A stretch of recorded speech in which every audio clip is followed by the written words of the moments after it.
Hello friends, welcome to my channel.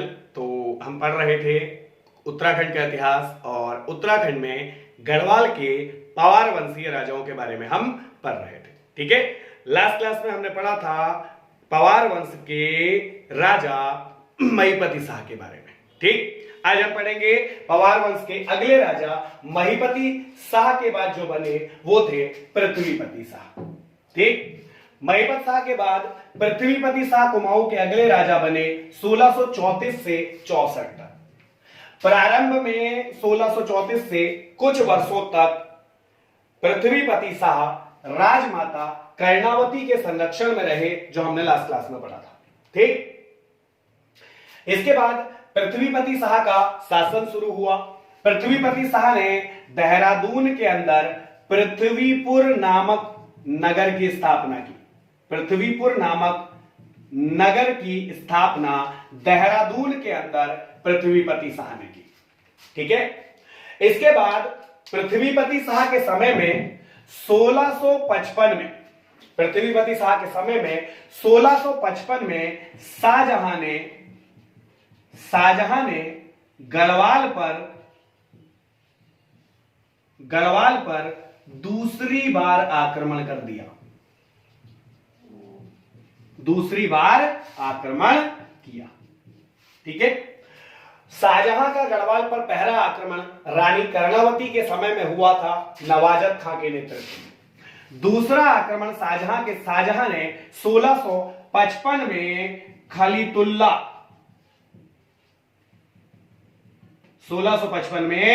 खलीतुल्ला Qasim खां के नेतृत्व में किया।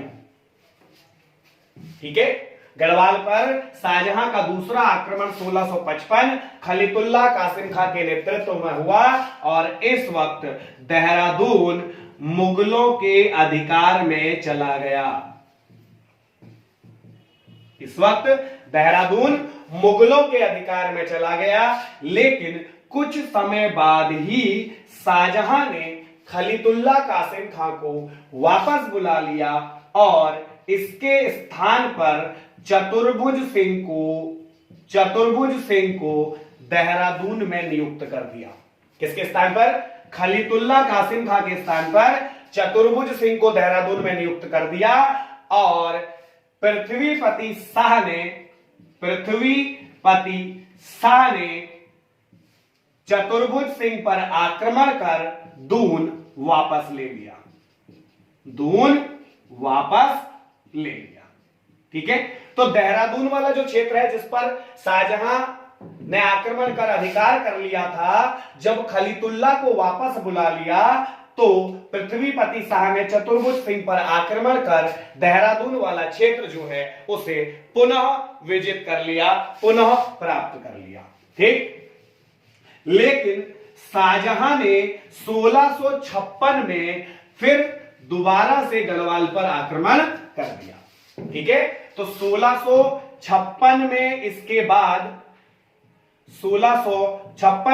बाद शाहजहां का गढ़वाल पर तीसरा आक्रमण हुआ।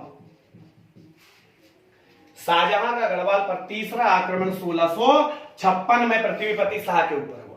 पृथ्वीपति शाह पर शाहजहां ने दो आक्रमण किए, एक 55 में, दूसरा 56 में। इससे पहले इनका गढ़वाल पर जो आक्रमण था वो 1636 रानी कर्णावती के समय में हुआ।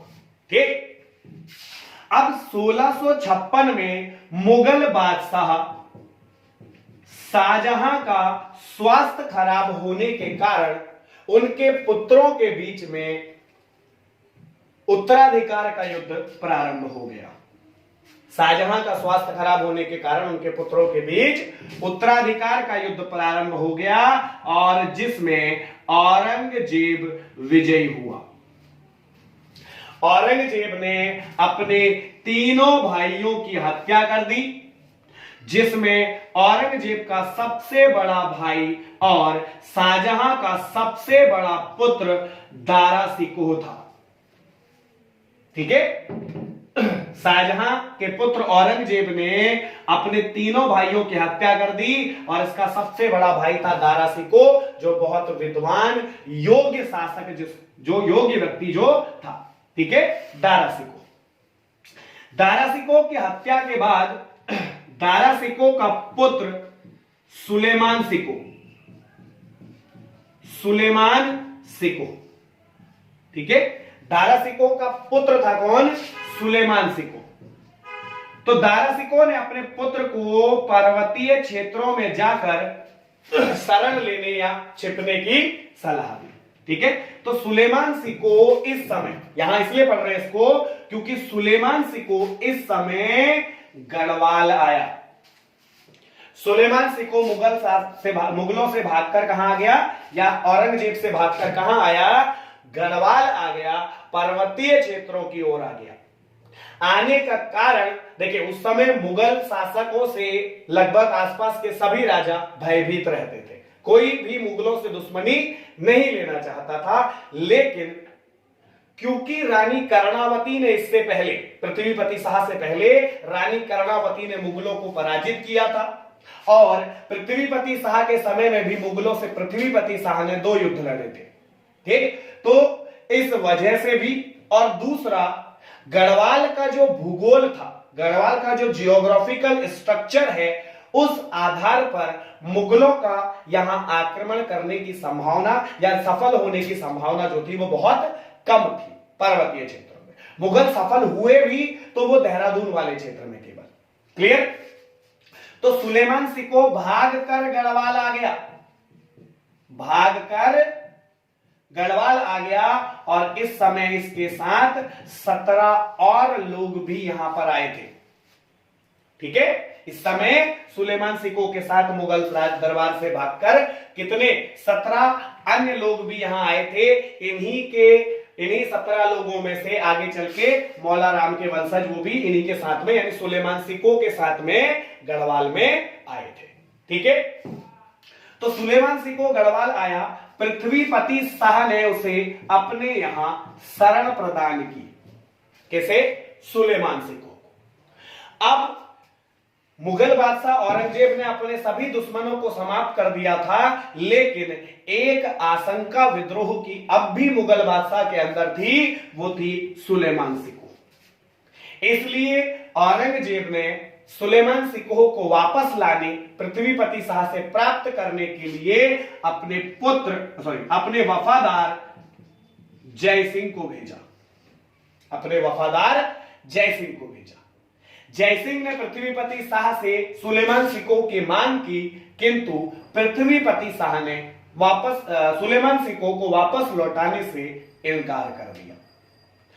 तब जयसिंह ने पृथ्वीपति शाह के एक मंत्री को अपने साथ मिलाकर या उससे मिलकर सुलेमान शिकोह के खाने में या पीने के किसी पदार्थ में जहर मिलाकर उसे दिलवा दिया। लेकिन क्योंकि सुलेमान शिकोह भागकर आया था और बचता हुआ था सारे मुगलों के षड्यंत्रों से बच रहा था, तो इसलिए वो भी ज्यादा सजग था इसको लेकर। तो सुलेमान शिकोह ने वो पेय पदार्थ जो था वो पहले थोड़ा सा बिल्ली को चटाया, जिससे बिल्ली की मृत्यु हो गई और वो समझ गया इस षड्यंत्र के बारे में। जब पृथ्वीपति शाह को इस षड्यंत्र के बारे में पता चला, तो पृथ्वीपति शाह ने अपने उस मंत्री की हत्या कर दी, जिसने जय सिंह के साथ मिलकर यह षड्यंत्र किया था। ठीक, इसके बाद जयसिंह ने, क्योंकि इसके बाद जो सुलेमान शिकोह है वो स्वयं ही भागकर हिमालयी क्षेत्रों की ओर चला गया। सुलेमान शिकोह स्वयं गढ़वाल से निकल के हिमालयी क्षेत्रों की ओर चला गया, लेकिन हिमालयी क्षेत्रों में भटक कर पुनः वापस गढ़वाल ही पहुंच गया। इस समय तक जयसिंह ने पृथ्वीपति शाह के पुत्र मेदिनी शाह को पृथ्वीपति शाह के पुत्र मेदिनी शाह को लालच देकर अपनी ओर कर लिया कि अपने पिता की हत्या करके तुम खुद राजा बन जाओ, और इस षड्यंत्र में जयसिंह ने किसे शामिल कर लिया? मेदिनी शाह, पृथ्वीपति शाह के पुत्र को सम्मिलित कर लिया। ठीक। उधर सुलेमान सिकोह भागकर चला गया पर्वतीय क्षेत्रों की ओर और हिमालय में भटकता हुआ वापस कहां पहुंच गया? गढ़वाल पहुंच गया। पुनः गढ़वाल ही आ गया तो गढ़वाल के लोगों ने उसे पहचान लिया और इसकी सूचना राज दरबार तक पहुंचाई गई। उससे पहले ही मेदिनी शाह उसे लेकर दिल्ली चला गया। ठीक है। जब वो हिमालयी क्षेत्रों की ओर जाकर भ्रमित होकर पहाड़ियों में गुम होकर रास्ता भटक के वापस गढ़वाल पहुंच गया, गढ़वाल के लोगों ने उसे पहचान लिया। इसकी सूचना राज दरबार यानी पृथ्वीपति शाह तक पहुंचती उससे पहले मेदिनी शाह उसे लेकर दिल्ली चला गया। दिल्ली के दरबार में उसे प्रस्तुत कर दिया और औरंगजेब ने दिल्ली दरबार में उसी वक्त सुलेमान सिकोह की हत्या कर दी। ठीक। पिता के पुत्र के इस कृत्य से दुखी होकर पृथ्वीपति शाह ने मेदिनी शाह को देश निकाला दे दिया। पृथ्वीपति शाह ने मेदिनी शाह को देश निकाला दे दिया, देश से बाहर कर दिया। इसके बाद मेदिनी शाह मुगल दरबार में ही रहा और कुछ समय बाद दिल्ली में ही मेदिनी शाह की मृत्यु हो गई। इस बात की सूचना औरंगजेब ने पत्र लिखकर पृथ्वीपति शाह तक पहुंचाई थी। ठीक है। तो मेदिनी शाह को इतिहास में पराक्रमी राजा का डरपोक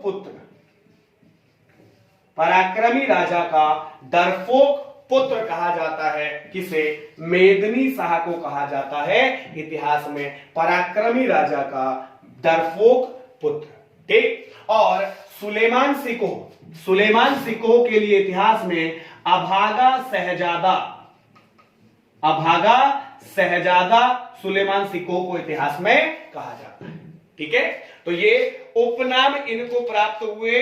मेदिनी शाह जिसे पराक्रमी राजा का डरपोक पुत्र कहा जाता है और सुलेमान सिकोह जिसे अभागा शहजादा कहा जाता है। ठीक है।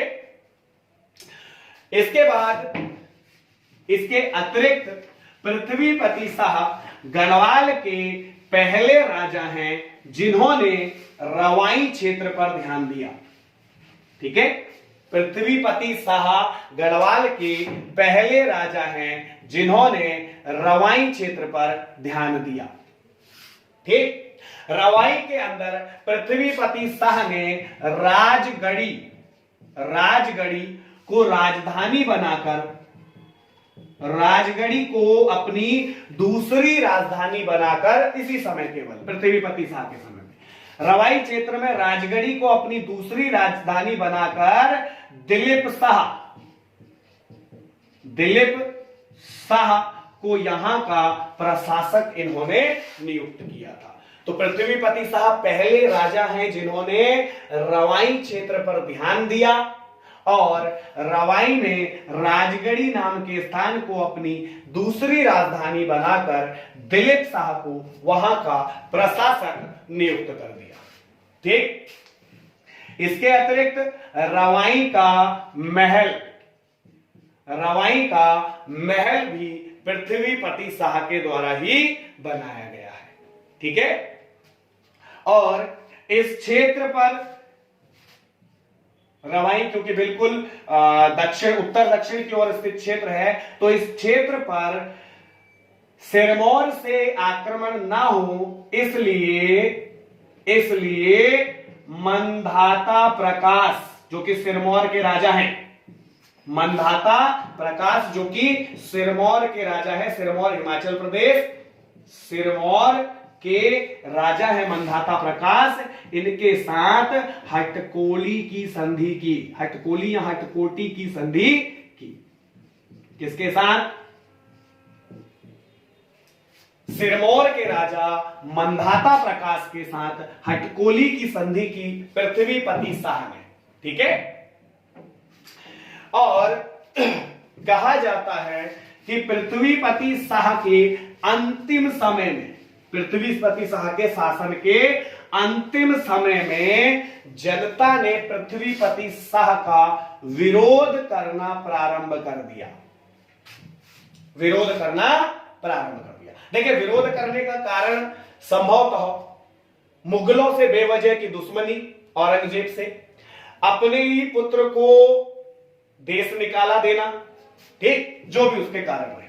तो जनता ने इसके खिलाफ जब विद्रोह कर दिया पृथ्वीपति शाह के खिलाफ, तो पृथ्वीपति शाह ने अपने पोते फतेहपति शाह, पृथ्वीपति शाह ने अपने पोते, पौत्र, क्योंकि बेटा मेदिनी शाह जिसे देश निकाला दे दिया, अब पोता फतेहपति शाह है, इसको राजा घोषित किया, इसे अगला राजा नियुक्त कर दिया और स्वयं पृथ्वीपति शाह इसके संरक्षक बन गए। ठीक है, किसके? फतेहपति शाह के संरक्षक बन गए। कौन? पृथ्वीपति शाह। तो अपने अंतिम समय में फतेहपति शाह अपने पोते को इन्होंने शासक नियुक्त कर दिया, राजा बना दिया और स्वयं उसका संरक्षक बनकर के इन्होंने कुछ समय शासन किया और फिर आगे चलकर फतेहपति शाह स्वयं अपना शासन संभालेंगे। ठीक है, पृथ्वीपति शाह और उसके बाद पृथ्वीपति शाह की पत्नी राजमाता कटौची भी इनकी संरक्षिका रही है, फतेहपति शाह की।